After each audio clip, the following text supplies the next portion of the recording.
I am Ryan McKnight. I'm Cara Santamaria. I am Christopher Smith. Hi, I'm Andrew Torres. This is Naked Mormonism, the serial Mormon history podcast.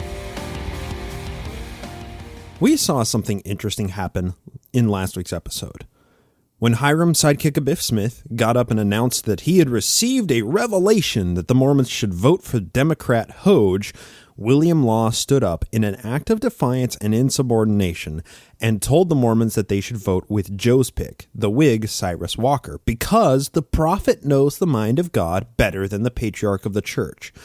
After this act of insubordination, Joe stood up and cleared the air, and the Mormons voted as he requested. When William Law got up and spoke his mind, I commented that this would foreshadow events on the distant horizon of our historical timeline. I thought this might be a good opportunity to take some time to get to know William Law, as he will figure heavily into the 1844 timeline moving forward. William Law could be classified as one of the most controversial leaders in the Nauvoo Church when the entirety of his career in Mormonism is taken into consideration. William and his wife, Jane Silverthorne Law, joined the church most likely in about 1837. Now, unfortunately, little is known of Jane's history, but the Law family immigrated from Ireland when William was about 9 years old. The Law family initially lived near Pittsburgh, but later moved to Ontario, Canada, where William met Jane, and they were married in 1833, both of them in their mid-20s. 1837, when they actually were baptized into the church, was a tough time for Mormonism. It was amidst an upheaval from within the highest ranks of the trusted elites. The whole Fanny Alger affair with Joe had gone viral. The church had built and dedicated its first temple in Kirtland, Ohio, but had done so at great expense to the membership to the tune of hundreds of thousands of dollars in today's money. The Mormons were attempting to live some kind of communalistic New Era religion where the members hold all things in common, except for the fact that the leadership held more things in common. All members are equal in this United Order socialistic regime, but the leaders are more equal. That's how it usually goes with socialism. The Kirtland Safety Society Anti-Banking Company was created in early 1837. Now, the Kirtland Safety Society didn't rescue Joe and the leadership from their debts so much as it consolidated their debts into one form of promissory note. Lawsuits were flying around from within and also from the Gentile world outside the church. The whole year was really rough. Joe's cabinet of leaders, the Quorum of Apostles, had, in the summer of 1836, devised a plot to assassinate him. Which is fine because, he was trying to assassinate a public critic of the enemy of the church later in 1837 by the name of Grandison Newell. It was a very controversial time, so the Law family joined the church when it was on the brink of collapse. Additionally, Warren Parrish had led a group of dissenters into a meeting in the Kirtland Temple, brandishing pistols and bowie knives that resulted into a huge public brawl and multiple legal complaints that were filed of assault by many of the participants. It wasn't long after this that Joe and Hingepin Sidney Rigdon fled in the middle of the night in order to escape assassination by ranking members of the church. What followed this troublesome year of 1837 was the Mormons openly waging war against the government of Missouri.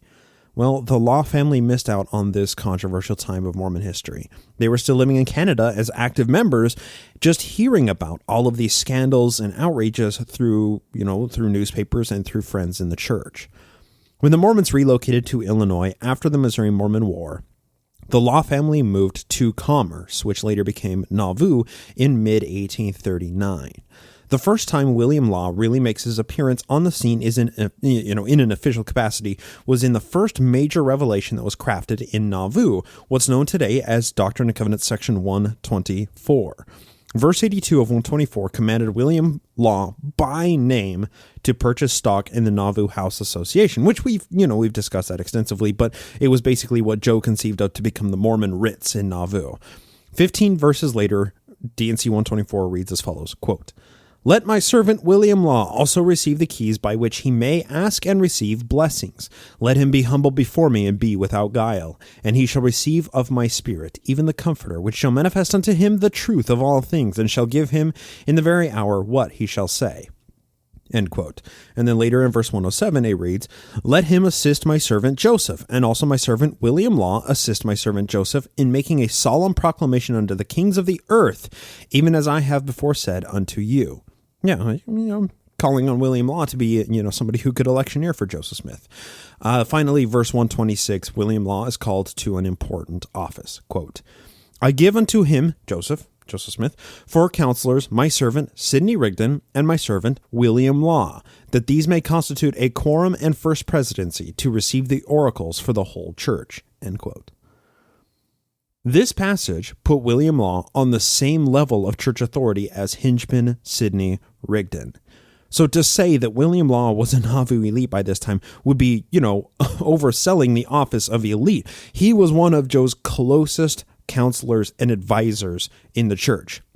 Now, Hinchman Sidney Rigdon, just to review, he'd been Joe's right-hand man since 1831. As of January 1841, William Law was Joe's left-hand man. From that point, this Irish immigrant continued to level up his position in the church and the Nauvoo city government. He began as a run-of-the-mill merchant and a physician, but in Nauvoo, he became a member of the Nauvoo City Council, an aide-de-camp to the Lieutenant General of the Nauvoo Legion, meaning he was, one of Joe's closest personal military advisors, in addition to being one of his closest personal religious advisors. William Law also served a mission to Philadelphia in 1841, which had, some marginal success. If the office of prophet worked like the government, William Law was only 2 heartbeats away from being president, with, Hinchman Sidney Rigdon being first in line. Now, William's wife, Jane, she's a bit of a historical enigma. Very little documentation survives about her, and that documentation is only in reference to Joseph Smith's proposal to the Laws. He apparently really liked Jane and tried to take her as one of his nearly 36 wives by this point in 1843. Now, I wish I could read you some letters or a journal or really anything that Jane Law left behind, but that's kind of the unfortunate nature of Mormon history. It was a religion created by men for men, and the history was recorded about men and by men. As best we can tell, Jane was present for all of these circumstances. It isn't a stretch to also speculate that Jane Law and Emma became good friends as well. Whether it was for church functions or city government-related issues, the Laws and the Smiths spent a lot of time together. We'll get back to the Smiths and the Laws momentarily. Let's discuss William Law's function in the church and the surviving documentation that's connected to his name. One of the earliest documents that survives from the Nauvoo era with William Law's name attached to it is a letter written to Joseph Smith by his older brother, Hiram Sidekick Abiv Smith. Now, this letter is dated the 2nd of January, 1840. It was very soon after the Laws actually immigrated to Nauvoo from Canada. And it's just about kind of the general functions and the troubles of the city. As was often the case, Joe and Hiram were dealing with creditors, constantly calling upon them to repay debts. One of the early Nauvoo land purchases from a guy named William White was about to go into default. This letter from Hiram is attempting to get payment to White in order to abate the collection for another month. Now, the entire letter, you'll find it in the show notes, is fraught with desperation and ill health of many leading Mormon elites. And it also includes a small passage that claims William Law would be able to raise $100 when he gets payment for the land that he sold back in Canada before moving to Nauvoo. William Law was also responsible for one of the public works projects in Nauvoo that was actually completed. He was put in charge of the grain and sawmill that was built in the city, which we'll find out later made him quite wealthy for a small amount of time. What is interesting about this grain and sawmill is that it was initially slated to be driven by water power when the canal project was completed. This canal project would have diverted a small amount of water from the Mississippi through the center of Nauvoo's mercantile district, thus providing endless sources of power for the planned factories and businesses that would be built in the center of town. However, the canal project was conceived and agreed upon, but never got more than a few dozen feet dug before the whole project was abandoned. Instead, a steam-powered motor was purchased and brought to Nauvoo and was hooked up to the grain and sawmill so the Mormons could, cut their trees into boards and grind their grain into flour and everything. So this grain and sawmill project was initially conceived in early 1841, but wasn't tabled for completion until 1842, where Joe's Nauvoo Journal records that on Monday, January 24th, 1842, Joe met with William Law to inspect the lots designated for the mill. On that same day, Joe and Emma signed a land deed to William Law for $700 for the said lots, and the land was officially transferred to William Law, with Joe's younger brother, Samuel H. Smith, acting as justice of the peace to notarize the signatures. William Law was also called as registrar of the University of Nauvoo. The University of Nauvoo was something that was sanctioned by the Nauvoo Charter, but it was never formally created beyond just, forming a basic curriculum with a few standard textbooks. So whatever the intention of the Nauvoo University or the University of Nauvoo was at its inception, the benefits reaped from its existence amounted to just granting honorary degrees to people who did favors for the Mormons. Law was the guy who handled the student records for the university. He alone approved people joining the university and their records while they were students. So if a guy like James Gordon Bennett, for example, was printing some great articles about the Mormons in his paper, the New York Herald, William Law was the guy who accepted and processed the paperwork that gave James Bennett his honorary Juris Doctorate degree, even though the dude never went through law school, much less through the University of Nauvoo's law school program, which it didn't even have. It didn't even exist. So essentially, the University of Nauvoo and Law's ability or Law's position as registrar of it, it granted William Law the ability to scratch the back of anybody who corruptly scratched the collective back of the Mormons, and the powers were exercised in a few notable cases like James Gordon Bennett's. William Law was also appointed to a criminal justice committee that was formed in October of 1840 as a result of the General Conference that first Sunday. As was required by the Nauvoo Charter, every act or ordinance passed in the city had to be published in the city newspaper immediately before it could take effect. The leadership bent this rule from time to time when it, was beneficial for them, but for the most part, they actually stuck with it. Accordingly, printed in the first October 1840 periodical of the Times and Seasons, we find the minutes from the conference, which includes this, quote, "The president," meaning Joseph Smith, "arose and stated that there had been several depredations committed on the citizens of Nauvoo, and thought it expedient that a committee be appointed to search out the offenders and bring them to justice. Whereupon it was resolved that Joseph Smith, William Marks, Elias Higbee, Vincent Knight, Charles C. Rich, Dimmick Huntington, and William Law compose said committee." End quote. So this committee was formed when the general topic of discussion during the conference was criminal justice, right? In this same meeting, John C. Reckitt Bennett spoke on the necessity of the brethren, quote, "to stand by each other and resist every unlawful attempt at persecution," end quote. That's going to come back later. Bennett also added later in the same meeting, quote, "that many persons had been accused of crime and had been looked upon as guilty when on investigation it had been ascertained that nothing could be adduced against them," end quote. So criminality in Nauvoo was a constant issue. The Mormons were refugees, right? And they were all dirt poor.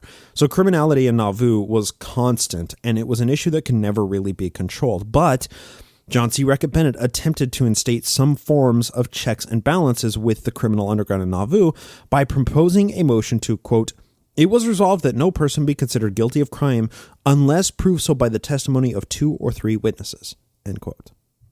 So this is the way the criminal justice worked in Nauvoo. I'm going to cut to the punchline here and say that the result of all of this was that William Law and the other members of this criminal justice committee were complicit in covering up crime in the city of Nauvoo. How, you may ask? Well, Law was one of the members of this committee for criminal justice in Nauvoo that would bring suspects before the city municipal court to hear cases of, quote, "depredations committed on the citizens of Nauvoo," end quote, right? He would also chair the hearings from time to time. This meant that it was up to the Criminal Justice Committee under William Law to decide what constituted a depredation. So they might take up your case, even, if they thought that there was merit to it, or if it would incriminate somebody. So they might take up your case if they thought that there was, merit to it, but might not take it if it would incriminate anybody in the higher ranks. Even if they took up your case, usually for theft, you still had to procure 2 or 3 witnesses for the committee to be able to prosecute the case. So what that means is if you aren't on the inside with anybody on that committee, tough steak. You don't get justice. Inversely, if you didn't commit any crime, but somebody on the inside didn't like you or wanted you to go away for whatever reason, they could get their buddy William Law or Elias Higbee or Dimmick Huntington to trump up charges and call a hearing on you. And then, of course, witnesses could easily be produced, and then you would suffer the criminal penalties for a crime that you never committed. In standard practice, the Criminal Justice Committee and the Nauvoo Municipal Court worked for the citizens of Nauvoo in general, but extenuating circumstances could lead to William Law and other Mormon elites effectively putting away their enemies or covering up for crimes. The results of this Criminal Justice Committee were mixed. Here are a few examples to illustrate my point. In a court-martial hearing on November 30th, 1841, William Law chaired the hearing, which was determining if two guys named David Smith and Joseph Holbrook had committed theft or were accessory thereto. The finding of the court is as follows, quote, "The court-martial is of the opinion that they are guilty of the charges preferred against them, and our unanimous decision is that they be cashiered and their names stricken from the rank roll," end quote. So what's interesting about this case is David Smith had one witness against him, Hazen Kimball, but Joseph Holbrook had Bloody Brigham Young and Whiteout Willard Richards as witnesses against him. Had they actually witnessed the crime being committed, or had they simply been called to testify as witnesses against these guys to put them away? Well, the decision came down from William Law and other high-ranking members of the Nauvoo Legion chairing the hearing, and they recommended to Bennett to punish Holbrook and Smith accordingly, which Bennett sent up the chain of command to his superior in the Nauvoo Legion, Joseph Smith, who approved of the findings, and the men were punished. So whether or not these guys were actually guilty, or whether they actually committed theft, can never be known from the available documentation, but hopefully this illustrates how the system created that William Law was a part of was ripe for corruption and also dissuading enemies of the church. In fact, the criminal justice system of Nauvoo was so corrupt that Reckitt Bennett spent half of a chapter in his 1842 exposé talking about how crimes were covered up by Mormon elites, especially by William Law. So the subheading of this chapter is, in the title, Joe Smith, His Claims and Character illustrates Bennett's general opinions of the criminal elite in Nauvoo, of which he was a part for a year and a half, so he knew what was going on. So this is the subheading title, quote, Character of Joe Smith and two of his accomplices, William Law and John Taylor, for truth and honesty, end quote. In this section of History of the Saints, and of course, if you are a subscriber on patreon.com/nakedmormonism, you get full access to the entire audiobook of History of the Saints, along with my commentary as we go through it. It was a long read, but it's a really interesting book. Anyway, go sign up, patreon.com/nakedmormonism. Anyway, so in the History of the Saints, it reprints an article that was published in the Times and Seasons, which was written by William Law. So please permit a brief reading. Quote, An article appeared in the Nauvoo Times and Seasons of July 1st, 1842, from the pen of General William Law, one of Joe's counselors in the first presidency, selected by a special revelation from heaven through Joe as he boasts for his great piety and unquestioned veracity, dated June 17th, 1842, and headed Much Ado About Nothing, as follows. Now, this is the article from the Times and Seasons. Where is there a record against any of our people for a penitentiary crime? Not in the state. Where is there a record of a fine or county imprisonment for any breach of law against any of the Latter-day Saints? I know of none in the state. If then they have broken no law, they consequently have taken away no man's rights. They have infringed upon no man's liberties. Joseph Smith, the prophet, and John Taylor, the apostle, the senior and junior editors of the Times and Seasons, endorse the statement in an editorial as follows. The above are plain matters of fact that everyone may become acquainted with by reference to the county or state records. We might add that in regard to moral principles, there is no city in the state or in the United States that can compare with the city of Nauvoo. You may live in our city for a month and not hear an oath sworn. You may be here as long and not see one person intoxicated. So notorious are we for sobriety that at the time the Washingtonian Convention passed through our city, a meeting was called for them, etc., etc., etc. End quote. So Bennett had seen the criminal element of Nauvoo up close and personal, right? Needless to say, he took great exception at this article that was penned by William Law about how Nauvoo was completely free from any wrongdoing or corruption, that there's no criminal element there. He even went to the extent of printing a number of criminal cases from the Nauvoo municipal records in his 1842 exposé that showed the contrary to what William Law claimed in that article. And here are just a few examples. Quote, What unblushing impudence and barefaced lying in the face of recorded truth! These are a trio, that's of course John Taylor, Joseph Smith, and William Law, of the most heaven-daring liars the world ever saw, as will appear from the records and facts following. And now here are the cases that he reprints in his 1842 exposé, History of the Saints. Quote, The people of the state of Illinois versus Timothy Lewis, Mormon. Indicted for larceny, October 2nd, 1840, sentenced to 4 years imprisonment in the penitentiary, 30 days solitary confinement for stealing horses. The people of the state of Illinois versus Sally Castile and Francis Castile, Mormons. indicted for stealing a log chain, October 5th, 1841.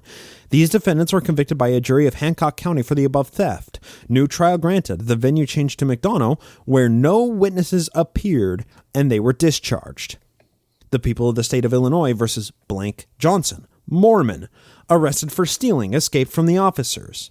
The people of state of Illinois versus Allenson Brown, Mormon, Danite.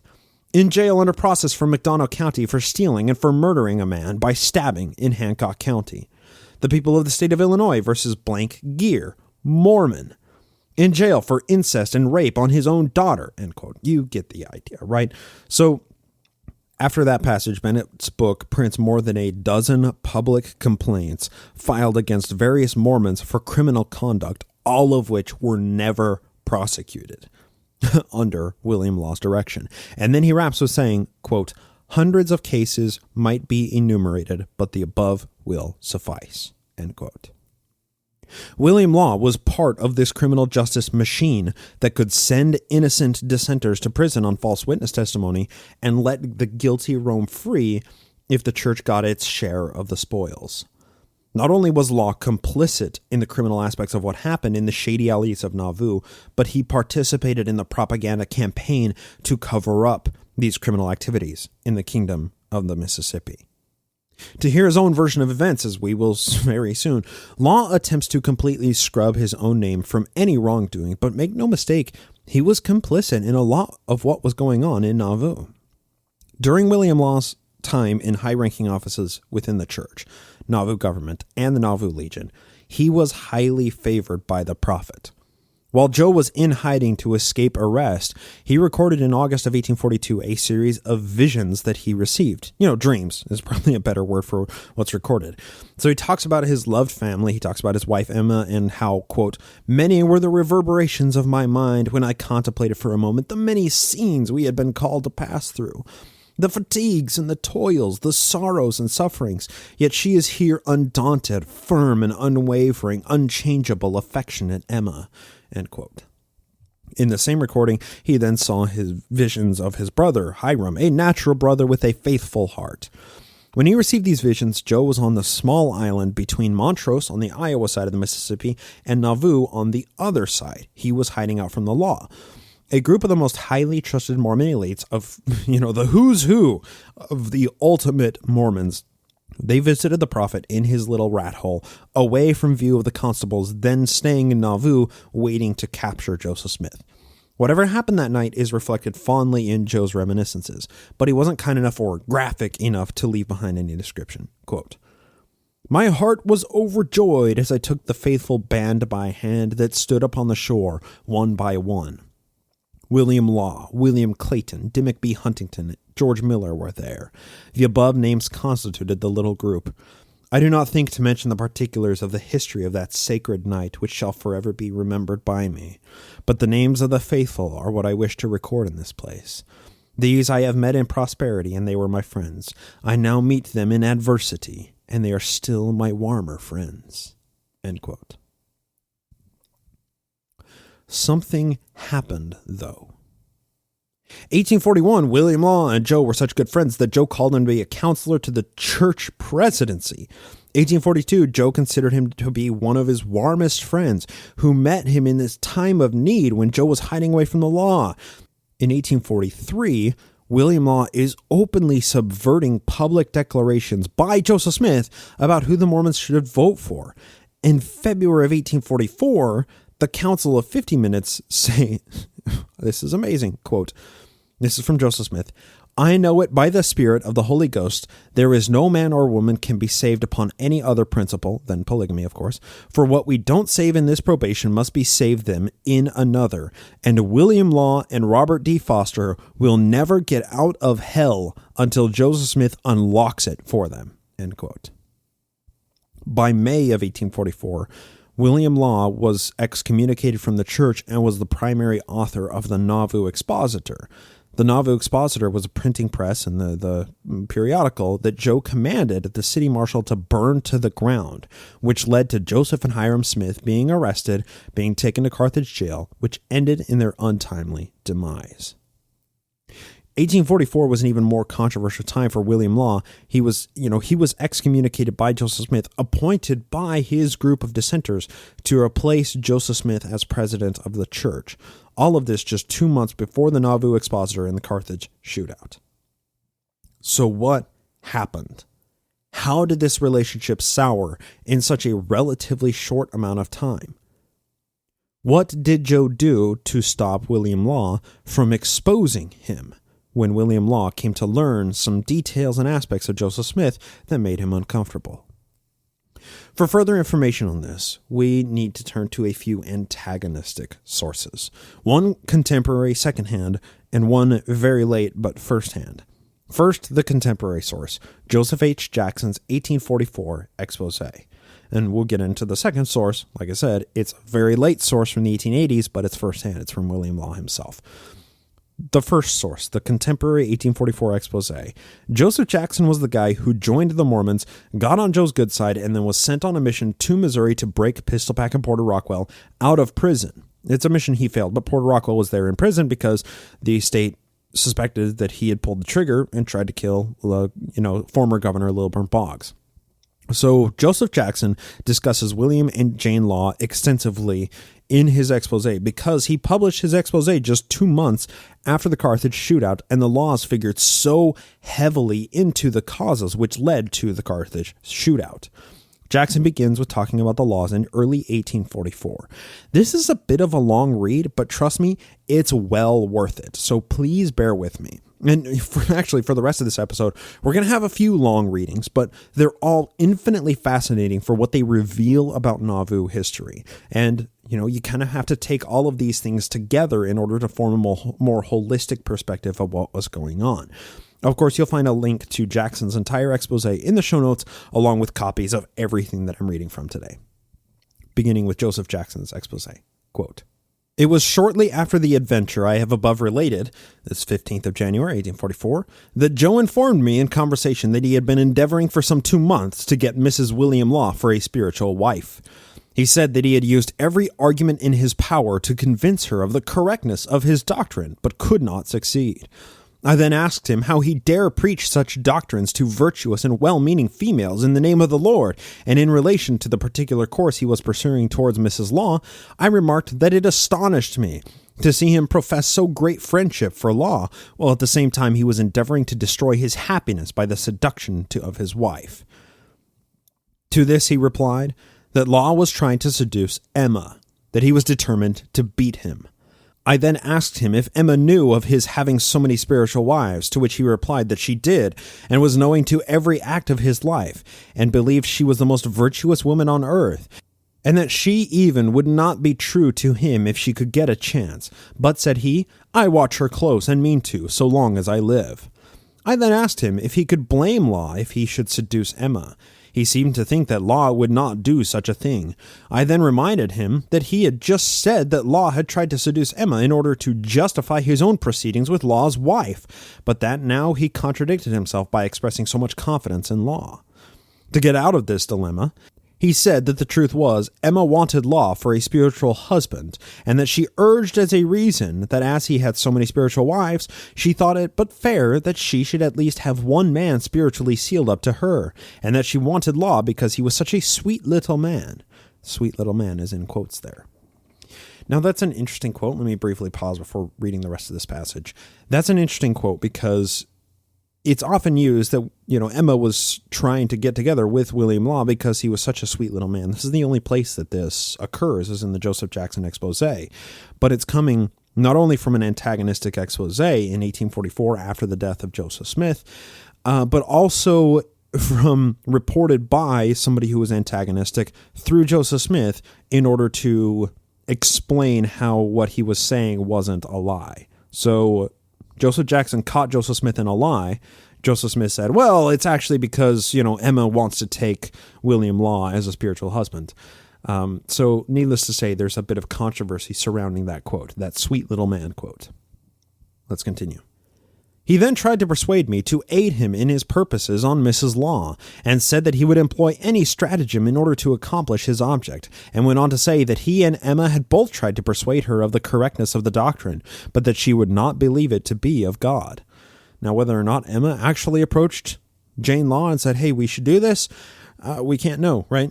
Because Joseph Smith lied about everything in his life, and this is Joseph H. Jackson reporting what Joseph Smith had said. So we don't really know what happened here. This is just what Jackson says happened.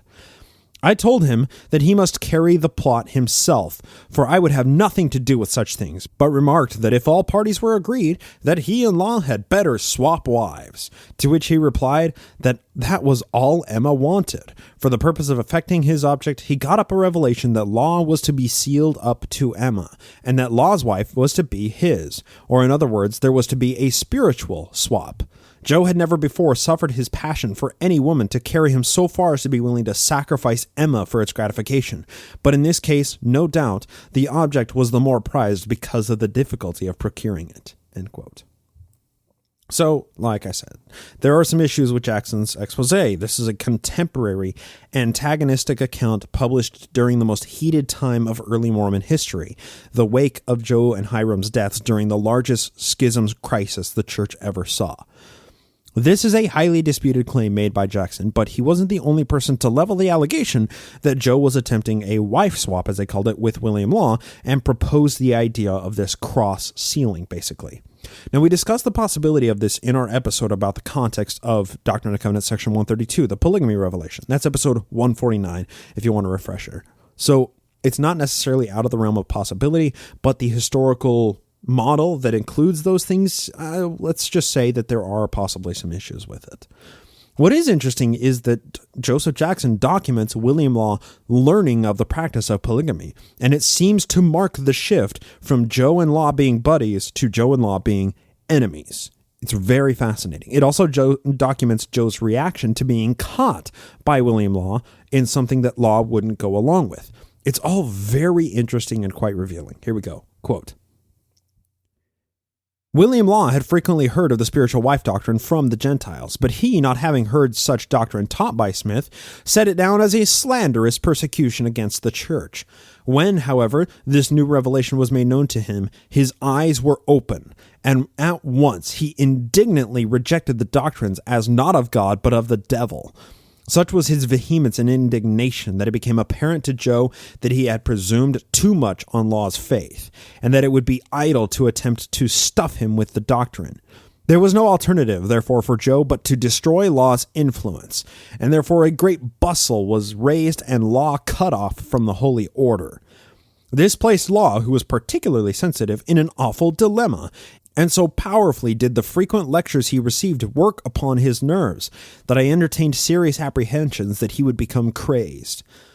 One Sunday morning, Joe and I had a long talk concerning Law, in which he avowed, not for the first time, however, his determination to put Law out of the way, for he had become dangerous to the Church of Jesus Christ of Latter-day Saints, and that it was the will of God that he should be removed. He, however, wished to proceed in such a manner that he would be able to get Law's wife. End quote.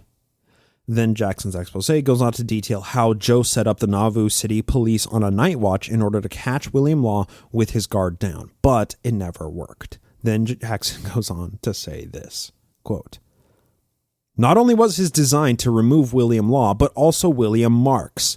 The spite he had against the latter arose from the fact that he had endeavored to seduce the daughter of Marks, and she had informed her parents, who were very wrathy, and Joe dreaded their influence. We'll discuss William Marks extensively in coming episodes, but this is the Law episode. Anyway, for this reason, he said that those individuals, if they were not checked, would ruin the church. William and Wilson Law, having heard by the vague information they had received that either one of them or Marks was the Judas whom Joe sought, armed themselves and went to Joe's house. On seeing them, Joe became desperately alarmed and gave every evidence of his apprehensions. They had a long conversation, in the course of which Joe made some abusive remarks, which so exasperated Wilson Law that he drew his pistol and made Joe swallow his words in a hurry. So great was the excitement that it was with difficulty that William Law and Hiram Smith could prevent Wilson Law from firing. Joe, seeing his plans foiled, determined on making capital of the whole affair by raising the cry of persecution. Accordingly, he called the city council together, and in order to show the public that there was no ground for the rumors that had been afloat concerning the plot against Law, he brought all the 40 guards up and questioned every man whether he had ever bound them by a secret oath. Every man appeared perfectly amazed, and not one had ever known of any such thing, nor did they know anything about the conspiracy against Law and Marks. This is part of Joe's game. Whenever he is accused of secret plots, he calls his men, who are instructed to appear as foolish as possible, to disprove the accusation. In this instance, they endeavored so hard to appear silly that a sensible man might have detected the trick, but the faithful were convinced that Joe had been vilely persecuted and slandered, and that there was no ground whatever for the accusation against him of trying to kill William Law and William Marks. Joe was caught in the lie, right? He was caught trying to kill his enemies who had a lot of public influence and knew about the cloistered sisters. And Joe lies for the Lord, making his believers keep their safe little blinders on and believe everything he says. This shouldn't surprise anybody that Joe conducted himself this way.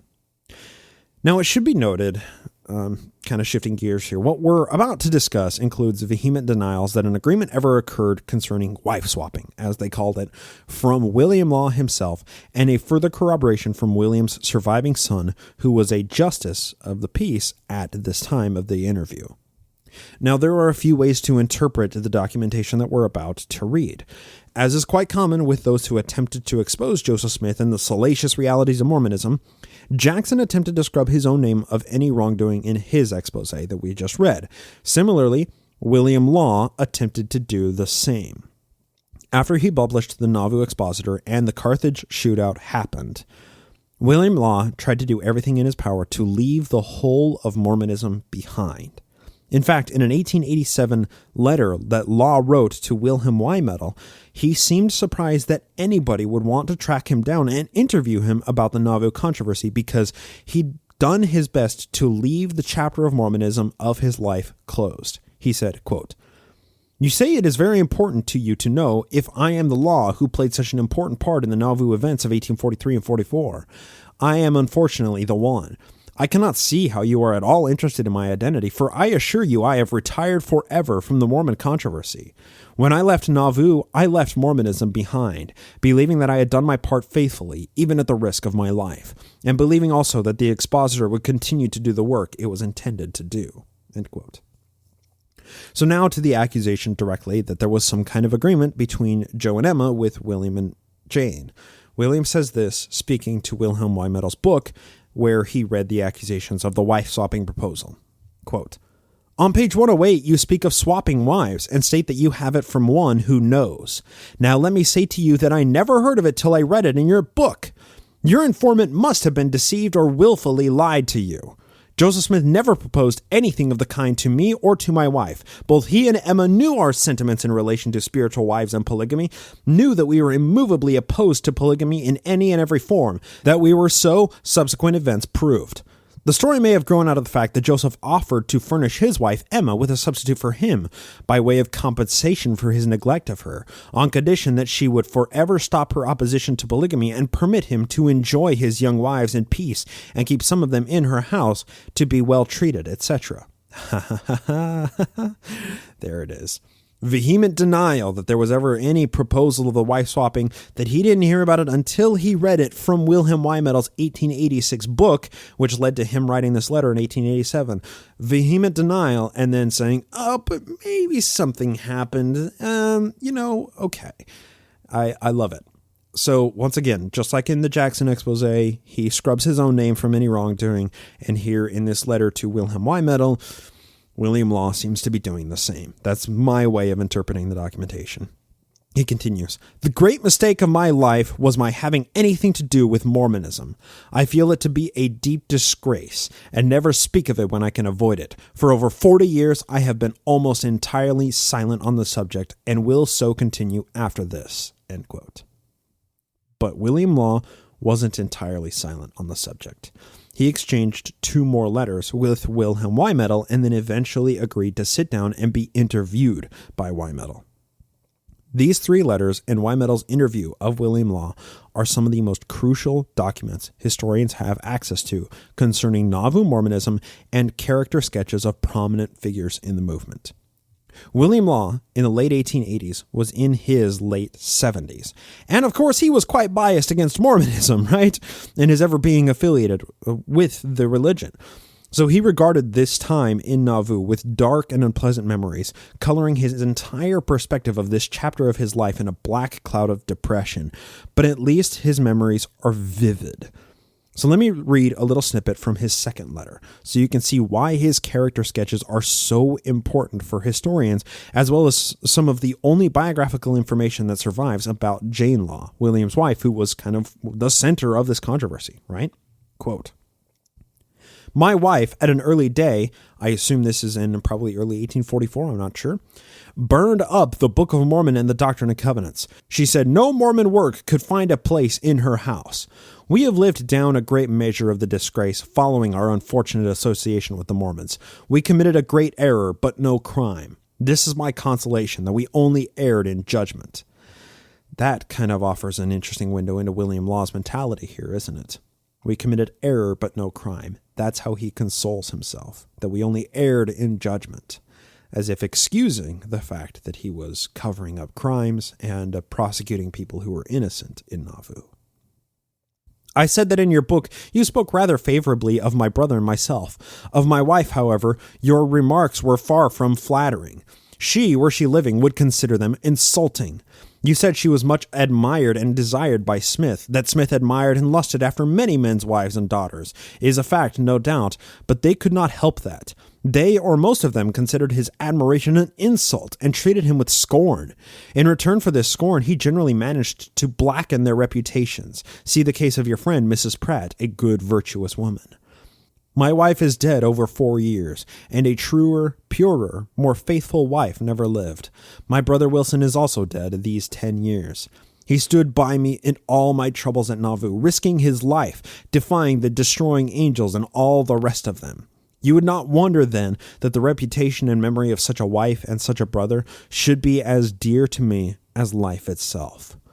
As to Emma's deathbed declaration, it was like her life, false.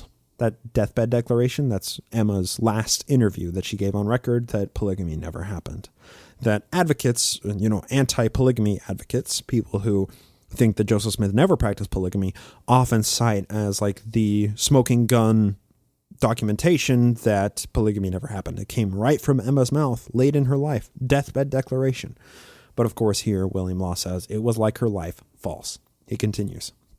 If she ever had any good in her, Smith so demoralized her that she had none left. Anything for money and power and gratification while she lived, and the same for her sons after her. As to the history of Joseph Smith, I have but little to add to your knowledge of him. One trait was his jealousy of his friends, lest any of them should be esteemed before him in the eyes of the church or of the public. He would destroy his best friend for the sake of a few $100s. It was Joseph Smith's policy to get away with a man's money. First, because he wanted it, and second, because he believed that in getting a man's money, he deprived him of power and position, and left him in a measure helpless and dependent. Well, that's a pretty astute observation, isn't it?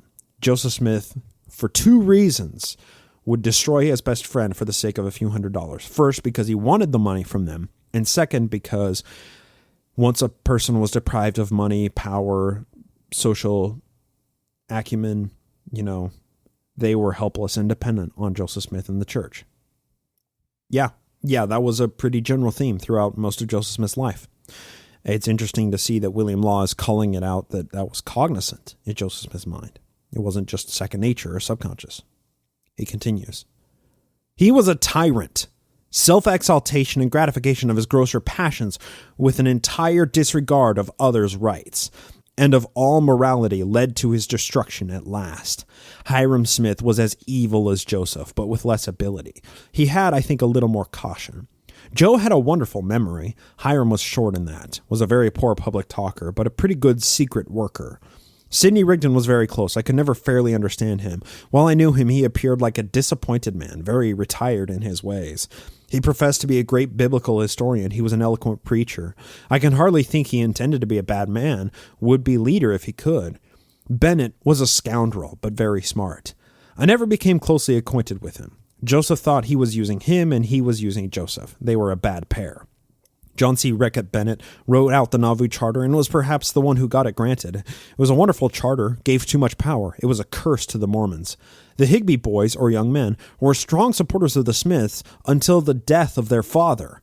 After that event, they became bitter enemies. It was whispered that their father had been foully dealt by, the Smiths being the cause. I never knew the facts. I believe the boys meant to do right. We'll discuss the Higbees in coming episodes as well. We'll be discussing everybody who's connected with the Nauvoo Expositor extensively, including the Fosters as well. Dr. Foster was an Englishman, a fine surgeon, and a wholehearted man when I knew him.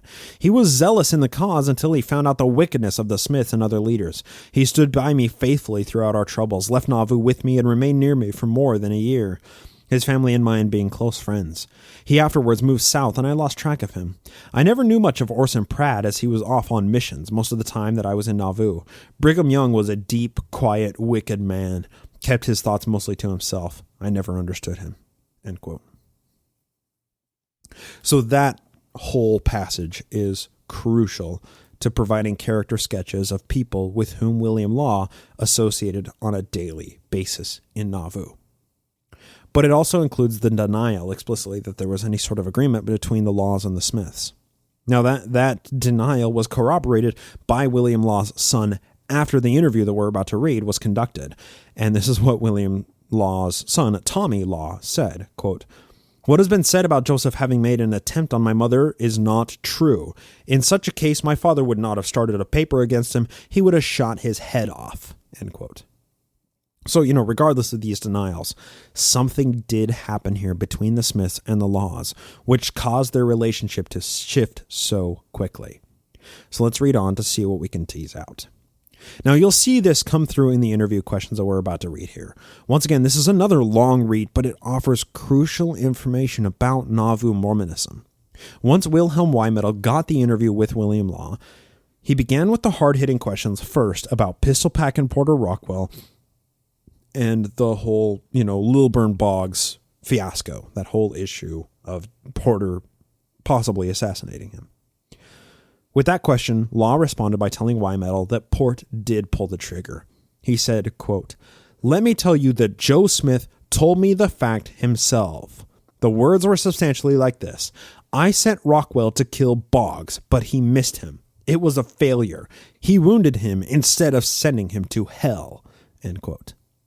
Then Wymettle asked a few follow-ups about Porter Rockwell, with Law calling Port the lackey of the Smith house who would shave Joseph, blacken his boots, and drive his carriage. Then Wymettle asks about the origination of the Nauvoo Expositor, and Law responds that it was his idea with the help of his brother, Wilson Law. They apparently invested about $2,000 into the venture to build the printing office and buy the press and all of the printing supplies. So after that, Wymettle asks about Law's financial situation in Nauvoo. Now, this is where we pick up. You'll find a link to the entire interview in the show notes. Quote, "Didn't you have a store and a mill?" "Yes, we had a large steam flour and a sawmill and a store. It would have been the smart thing to do, to remain quiet, sell our property without noise for what we could get and move away. That would have been smart, but I wasn't cool and smart then. I wanted to do my duty and nothing else, and didn't care for the consequences, not a bit. Many friends advised me to be smart and remain quiet, but I would not hear of it, and spoke my mind whenever an opportunity offered. When the Smiths saw that we were against them, then they applied to us their usual system, that is, to freeze us out. Secret orders went out that nobody could buy property without the permission of Joseph Smith, Hiram, or the authorities, as they called them, so our property was practically worthless. The letters you wrote me made me suppose that the Smiths tried to kill you when they saw an enemy in you." They tried to get rid of me in different ways. One was by poisoning. I was already out of the church when Hiram called one day and invited me for the next day to a reconciliation dinner, as he called it, to his house. He said Joseph would come too. He invited me and my wife. He was very urgent about the matter, but I declined the invitation.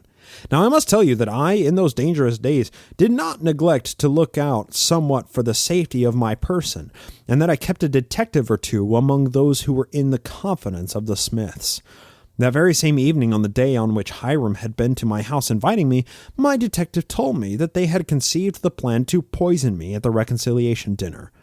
Their object was a double one. My going to the dinner would have shown to the people that I was reconciled, and my death would have freed them of an enemy. You may imagine that I didn't regret having declined that amiable invitation. Have you had any knowledge of cases of poisoning in Nauvoo, ordered by the authorities? I know that several men, 6 or 7, died under very suspicious circumstances. Among them were 2 secretaries of the prophet, Mulholland and Blaskill Thompson. I saw Mulholland die, and the symptoms looked very suspicious to me. Dr. Foster, who was a very good physician, believed firmly that those 6 or 7 men had been poisoned, and told me so repeatedly. Brief side note before the next question. William Law was a physician. Joseph Smith discouraged him from practicing medicine while he was in Nauvoo. William Law would have known what the symptoms of poisoning looked like. Continuing on. What may have been the reason for poisoning the secretaries? They knew too much, probably. I told you that the Smiths tried to poison me. When Joseph saw that I had no great appetite for reconciliation dinners, he tried with the Indians. The plan was that somebody should use me up who was not openly connected with the church, yet he was afraid of the people because of my influence. Later, he would have killed me without any regard. One day, about 100 redskins came to town, and 20 or 30 were sent to my house. We tried to get rid of them, but could not, and we saw clearly that they had a dark plan for the night. But we had to keep them, gave them blankets, and they were all night in our hall. Wilson Law, I, and some friends, though, kept good watch all night, with barricaded windows and doors, and guns and pistols ready." End quote. William Law, from being in the first presidency, the Nauvoo City Council, Joe's personal aide-de-camp in the Nauvoo Legion, flush with cash from a successful grain and steam mill, one of Joe's closest personal friends, from all of that greatness to fearing for his life, staying up all night waiting by the door with a musket for an intruder, evading poisoning attempts, confronting the prophet on the street, and thinking that a mob of Mormons would lynch him on the spot when Wilson Law pulled a pistol on Joseph Smith. Now, I didn't include this bit because I thought there was already plenty of quotes reading this episode, but William didn't even find out about his excommunication directly. He read it out of the paper and confronted John Taylor about being excommunicated and said that the action was illegal. When William Law pressed John Taylor for that reason, the only reason that Taylor gave him was, quote, "Brother Joseph ordered you cut off," end quote. That cutting off apparently meant much more than just removing his name from the records of the church. Now, throughout all of this, we can't really discuss William Law without briefly talking about his older brother, who was the same age as Joseph Smith, Wilson Law. Wilson held high ranks in the Nauvoo Legion and city council just like his brother. Wilson, however, was less of a character and didn't leave behind nearly as much information to humanize him as William Law did. Wilson didn't join the church when William and Jane did, but later when he moved with them to Nauvoo in 1839. He was Brigadier General of the Nauvoo Legion and then later moved up to Major General in August of 1842. Wilson Law was excommunicated at the same time as William and Jane. The reason that historians spend less time on Wilson is he actually did stay silent about Mormonism after publishing the Nauvoo Expositor instead of going against his better judgment on the matter as William Law did. Wilson just doesn't give historians as much to work with as William Law does. So with all of this information in mind, what does William Law and the interaction between the Smiths and the Laws tell us about Mormonism? Well, there's this theme that runs to the very roots of this religion, the Church of Jesus Christ of Latter-day Saints, Mormonism. It's a concept known as lying for the Lord. Now, a lot has been written about what it means to lie for the Lord, but the concept doesn't necessarily have a strict definition. But if I had to hedge some kind of conservative definition, it would be to omit information, tell a half-truth, or outright deceive if it serves the purposes of building the kingdom of God. Mormon scripture is filled with people of God lying, killing, maiming, committing genocide, doing all sorts of horrible things to serve the purpose of what they perceived to be building Zion. Whether it was Abraham lying about Sarai being his wife to gain favor of the Pharaoh, whether it was General Moroni committing prisoners of war to concentration camps and then killing political dissenters, or it's Nephi cutting off the head of a passed-out drunk guy in order to steal his metal book, deception and objectively immoral actions are replete throughout Mormon scripture and championed as righteous actions because they all fall under this umbrella of lying for the Lord. The Lord's ways are higher than the ways of the world, and we must therefore do whatever God commands, even if others perceive it as unlawful or immoral. But that's just Mormon scripture. Joseph Smith's life is marked by his most blatant lies that haunt Mormons from his grave to this day. The entire field of Mormon history has been written in demonstrably false ways by those with an agenda. Yet Boyd K. Packer has the arrogance to tell members in 1981 that there is a temptation for the writer or teacher of church history to want to tell everything, whether it is worthy or faith-promoting or not. Some things that are true are not very useful. That's a direct quote from an apostle of the church in 1981. The 6-volume History of the Church by B.H. Roberts, that was initially written by church historians and completed in 1856 Utah, was written from Joseph's first-person perspective. And nothing serves as a better microcosm of lying for the Lord than the history of the church. This project was conceived of in 1838 when Joe began dictating his history, but more than 60% of it was completed after his death under the direction of bloody Brigham Young and his propaganda machine, and it's all written from Joseph Smith's first-person perspective. It wasn't until the 1950s that the church finally admitted that it was written deceptively this way. That's a little lie for the Lord that lasted nearly a century before the church owned up to it. It wasn't until Dan Vogel's 2015 Source and Text Critical Edition of the History of the Church that we see the hundreds of thousands of edits that were made to the source documents before they were included in the 6-volume set. Hundreds of thousands of lies. Hundreds of thousands when this is supposed to be the comprehensive history of the Lord's one true church. Edits from just small removals of names and from the source documents to completely axing entire documents altogether. Hundreds of thousands of lies. Catching a person in a lie can mean a lot of things, but their reaction to being caught in a lie is very revealing of who they are. This alone is why I think William Law's history is so important, because his story within Mormonism illustrates how Joe reacted when he knew that he was caught in a lie. William Law became the target of Joe, and it's a wonder that he survived, especially when we can document that others didn't. William Law offers an explanation of how he thinks he survived. Quote, "What saved me from death in 1844 was 1, my caution, 2, the devotion of my detectives, and 3, Joseph himself. He had inculcated into the minds of his followers that the rule that the heads of the church must be safe before all. This became a strong superstition in the minds of his people, so strong that they did not dare to touch me. And he himself feared me so much because of my popularity and good standing. At last, however, he became desperate and would have killed me in any manner, but then it was too late in the day." End quote. Too late in the day, meaning that Joe died in Carthage before he could kill William Law. Because the Nauvoo expositor. You might even say that William Law won. This all means that the founding prophet of Mormonism habitually lied for the Lord. When he was caught in those lies, like any dictator worth their salt, he tried to make the problems go away by any means necessary, sometimes by killing people. The entire concept of lying for the Lord is seen as moral and apparently necessary in Mormonism. The frustrating thing about lying for the Lord is it's predicated on the person doing the lying actually communicating with the Lord in order to know what is acceptable to lie about. But it's never been demonstrated that any of these guys talk to God.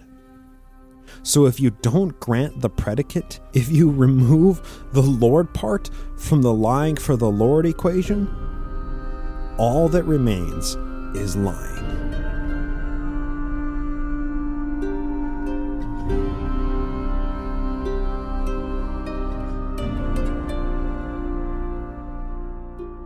And that's going to do it for our episode today. Don't go anywhere. Sunstone. Well, you can go to Sunstone, but that's not anywhere yet. Okay, Sunstone. Do anybody of you know Sunstone? Do you know what it's about? Sunstone was created in the mid-1970s, and beginning in 1979, they started an annual symposium to publish and peer review controversial Mormon history. What Sunstone has now evolved into is not only just Mormon history, but also Mormon ethnography, and it's an amazing symposium for 4 days every single year in late July, early August. This year's symposium goes from July 31st to August 3rd. It's coming up on your calendars. Hit sunstonemagazine.com and search for the upcoming events and get your tickets already. Sunstone's coming up. I'm going to be there. I know a few of you are going to be there. I know my friend NA is going to be there, and I was able to persuade NA to go to last year's Sunstone, and now he sounds like he's just a devoted follower of Sunstone. So you can be just as cool as NA and try out Sunstone if you've never been there before. If you have been there, then you know how awesome it is. I'm not going to be presenting, but some of the presentations that are going to be there this year are absolutely amazing. Does the name Linda K. Klein happen to ring a bell for anybody?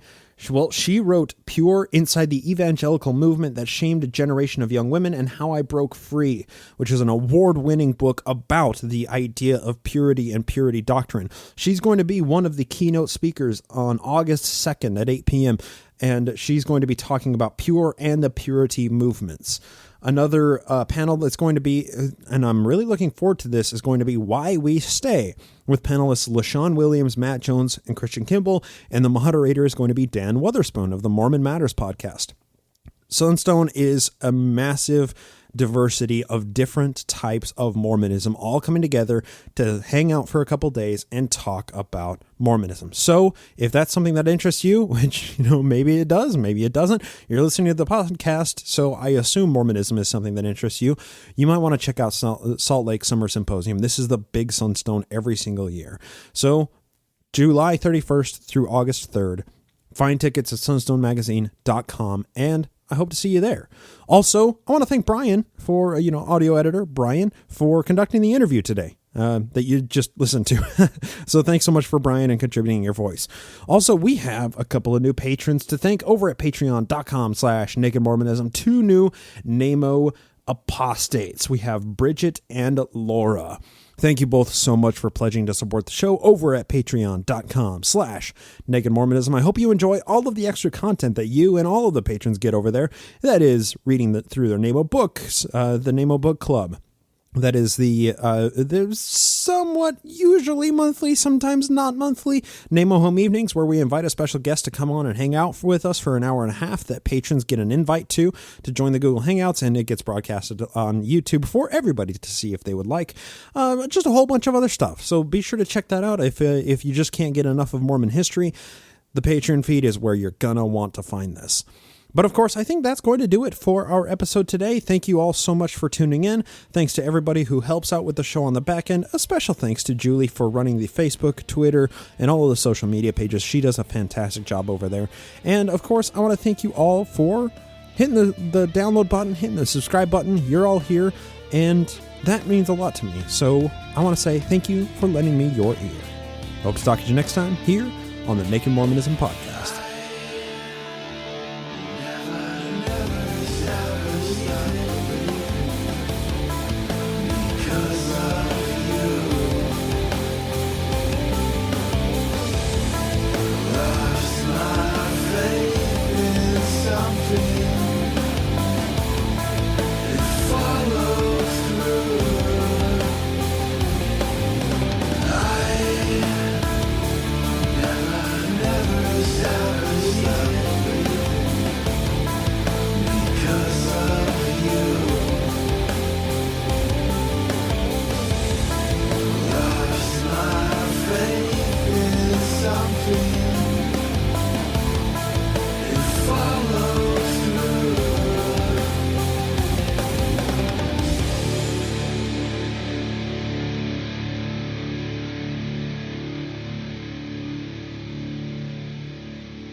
This podcast is produced with the help of Julie Briscoe as social media manager, Brian Ziegenhagen as audio engineer, and Andrew Torres of the Law Offices of P. Andrew Torres in the Opening Arguments podcast as legal counsel.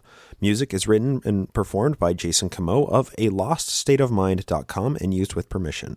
Naked Mormonism is a production of Ground Gnomes LLC, copyright 2019, all rights reserved.